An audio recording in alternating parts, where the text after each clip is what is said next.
नमस्कार, प्रणाम। मैं सुधीर शर्मा भट्ट अपने एक नए ब्लॉग में 4 जनवरी का दिन भारत के राजनीतिक इतिहास में एक बड़ा दिन के तौर पे शामिल होने जा रहा है। 4 जनवरी को भारत के माननीय प्रधानमंत्री श्री नरेंद्र मोदी जी अपना दिन की शुरुआत लक्षद्वीप के एक फ़ोटो से करते हैं। लक्षद्वीप का फ़ोटो जो भारत का एक 1 लाख द्वीपों का समूह है, जिसका प्राचीन नाम है लक्षद्वीप, और वह लक्षद्वीप भारत के केंद्र शासित प्रदेश की जगह है। केंद्र शासित प्रदेश लक्षद्वीप में माननीय मोदी जी का आगमन और विश्व पटल पे राजनीतिक भूचाल आना चालू हो गया।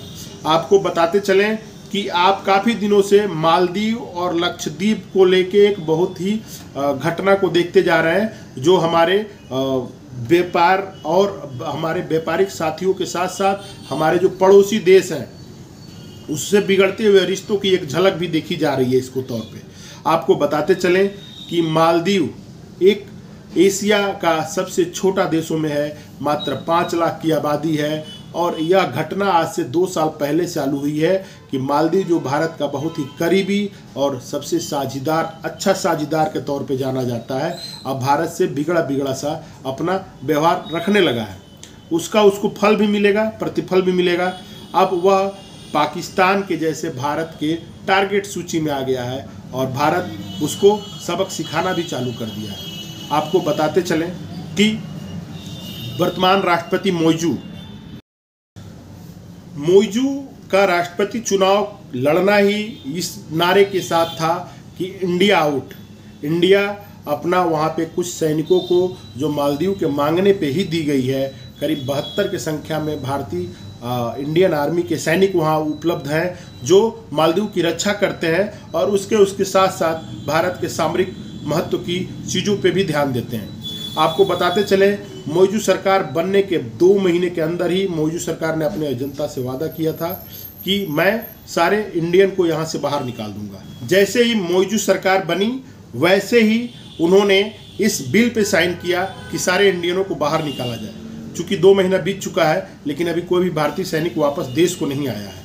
आइए हम आपको बताते चलें कि मालदीव और जो भारत का विवाद है वो क्यों है और क्या है। आप जाने, आपको बताएं कि 1965 में अंग्रेजों के द्वारा मालदीव को आज़ाद किया गया। तो भारत वो पहला देश है जिसने मालदीव को मान्यता दी।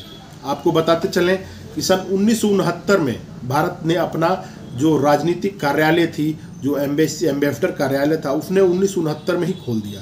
भारत मालदीव को हमेशा एक बच्चे की तरह पालते आया है। कोई सुरक्षा की बात हो, स्वास्थ्य की बात हो, इंफ्रास्ट्रक्चर की बात हो, या वहाँ के फिनेंशियल क्राइसिस की बात हो, बात वहाँ के डेवलपमेंट की हो, इंफ्रास्ट्रक्चर डेवलपमेंट की हो, लोकल लोगों के डेवलपमेंट की बात हो, या वहाँ पे कोरोना काल में वैक्सीन की बात हो, या कोरोना काल में नर्सों की अनुपलब्धता थी। मालदीव में 24 लोगों के ऊपर एक नर्स थी, आबादी 5 लाख है, और उसके बाद जब इतनी हालत ख़राब थी मालदीव की, तो भारत सरकार ने ही उसका साथ दिया।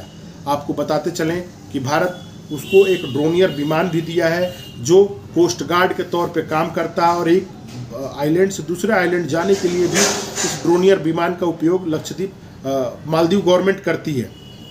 लेकिन जो वर्तमान सरकार आई है वह चाइना के फेवर से है। चाइना 2011 में अपना वहाँ पे एम्बेसडर कार्यालय खोला, उसके बाद अपने कूटनीति और अपने गलत इंटेंशन के कारण 10 द्वीपों पे कब्जा करके उनको लीज पे लेके और अपने सामरिक महत्व की चीज़ें और अपनी सेना को वहाँ पे स्थापित कर रहा है। चूँकि बताते चले, जो मालदीव लक्षद्वीप का जो ये इलाका है यह एक दूसरे के बहुत करीब है, और हिंद महासागर से भारत के 97% व्यापार का मार्ग यही है, और इस पे भारत की अपनी एक सामरिक महत्व की ये रूट होने के कारण चाइना भारत को ट्रैप करने के लिए मालदीव को अपने कब्जे में लेना चाहता है। जैसे उसने अफ्रीका के कई सारे देशों को और श्रीलंका को, पाकिस्तान को जिस तरह उसने ट्रैप कर लिया है, उसी तरह मालदीव को भी अपने कब्जे में ले रखा है। आपको बताते चलें कि मालदीव की जो भी कर्ज है उसका 70% कर्ज चाइना का है। अब ये जो सरकार है यह चाइना समर्थित सरकार है, तो चाइना जो चाहता है वो इनके थ्रू करा रहा है। यानी ये जो सरकार है, मोइजू सरकार, वो पपेट है चाइना का। अब आपको बताते चलें कि 4 जनवरी का दिन था और मालदीव की इन हरकतों के कारण मोदी जी इसका जवाब देने के लिए 4 जनवरी 2024 को चले गए लक्षद्वीप। उन्होंने बिना नाम लिए किसी जगह का बोला कि अगर आपको किसी सुंदर और शांत जगह को घूमना हो, प्राकृतिक नज़ारा देखना हो, तो एक बार आप लक्षद्वीप जरूर आए। लक्षद्वीप से अपने 3 फोटो का ट्वीट मोदी जी, और यह एक बहुत बड़ा क्रश हो गया। पूरे वर्ल्ड में लक्षद्वीप को ढूंढे जाने लगा और लक्षद्वीप शब्द गूगल के सर्च वर्ड में, कीवर्ड में सबसे अधिक सर्च होने वाला कीवर्ड बन गया। अब आपको बताते चले, जितना हम लोग ढूंढ रहे हैं लक्षद्वीप को, उतना ही मालदीव के लोग भी लक्षद्वीप को ढूंढ रहे हैं कि है क्या। घटना तब विकराल रूप ले ली और एक बिगड़ता हुआ रूप ले लिया जब मालदीव सरकार के वर्तमान मंत्रियों में से 3 मंत्रियों ने भारत के खिलाफ जहर उगलना चालू कर दिया। एक मंत्री वहाँ पे मरियम सिउना थी, जिन्होंने प्रधानमंत्री को जोकर तक कहा और कहा कि यह मालदीव, ये जो भारत है, ये इजराइल का पपेट है और ये मालदीव का टक्कर नहीं कर सकता है। एक और उनके मंत्री थे मालसा शरीफ और एक मंत्री उनके थे जाहिर रबीज। जाहिर रबीज की जो भाषा थी, जो ट्वीट था, वह ये था कि ठीक है तुम करो, लक्षद्वीप को विकसित करो, अच्छी बात है, एक अच्छा हेल्दी आप करने जा रहे हो कंपटीशन, लेकिन जो भारतीय हैं उनके शरीर से जो बदबू आती है गाय के गोबर के समान, उसको आप कैसे हटाएंगे रूमों से। यह बहुत ही करारा एक चोट थी भारतीयों के ऊपर। आपको बताते चले कि मालदीव के जो उसके पर्यटक हैं उसमें भारत, रसिया और यूरोपियन देशों में भारतीयों की संख्या सबसे अधिक होती है। आप ऐसे मान सकते हैं कि भारत के पैसे से नाश्ता करते हैं मालदीव के लोग और पूरे विश्व के लोग पैसे से वो डिनर या लंच करते हैं। आपको बताते चलें कि भारत ने इसको बहुत ही गंभीरता से लिया और तुरंत उच्चायुक्त को बुलाया, दिल्ली मालदीव के उच्चायुक्त को बुला के इतना डांटा कि मात्र 5 मिनट में उनको वहाँ से निकाल के फेंक दिया, उनको नोट पकड़ाने के बाद। अब चालू हुआ भारत में बाइकॉट मालदीव को लेके, बाइकॉट मालदीव ट्रेंड करने लगा और बाइकॉट मालदीव का सपोर्ट करने के लिए राजनीतिक हस्तियों के साथ, फिल्मी हस्तियों के साथ अब स्पोर्ट के लोग भी आने लगे हैं। और एक आपको मैं बताते चलूं कि करीब 70,000 रूम कैंसिलेशन हो गया, जिससे लाखों डॉलर का नुकसान मालदीव को उठाना पड़ा है। मालदीव इस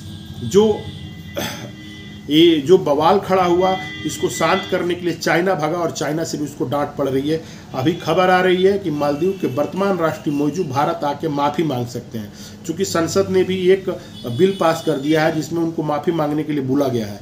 अब ये हो सकता है कि इस डैमेज कंट्रोल करने के लिए मालदीव के वर्तमान राष्ट्रपति मौजू अब भारत आके और माफ़ी मांगे। आपको बताते चलें कि मालदीव की जगह पे क्या लक्षद्वीप जगह बन सकती है? हाँ, एकदम बन सकती है। दोनों एक ही साउथ हेमिस्फीयर में स्थित हैं और दोनों एशिया में ही हैं। और आपको बताते चले मालदीव विदेश है, जबकि लक्षद्वीप हमारे देश का ही है। कोच्चि या केरला से आप बाई फ्लाइट या पानी के जहाज़ से जा सकते हैं।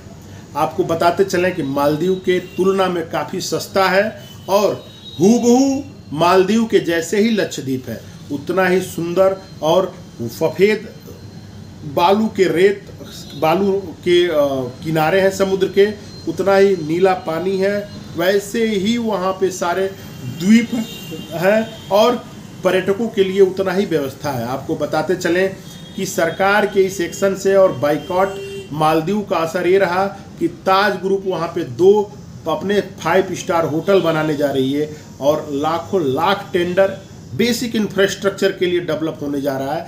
इजराइल वहाँ पे पानी सैनिटेशन प्लांट को लगाने जा रहा है, जिससे समुद्र के पानी को पीने के लायक बनाया जाएगा। अब हम देखते हैं कि आने वाले 2 से 3 सालों में मालदीव को इसका बहुत बड़ा भुगतान करना पड़ेगा। मालदीव की पूरी अर्थव्यवस्था का 36% पर्यटकों पर ठहरा हुआ है और उसका एक बहुत ही बड़ा भाग भारतीयों के द्वारा है। और भारत अगर लक्षद्वीप को डेवलप कर ले गया तो विदेश से भी उसके पर्यटकों की संख्या में बहुत भारी कमी आएगी, क्योंकि भारत का आतिथ्य और इसका हॉस्पिटलिटी एंड सर्विस इंडस्ट्री विश्व के सारे जगहों से अच्छी मानी जाती है।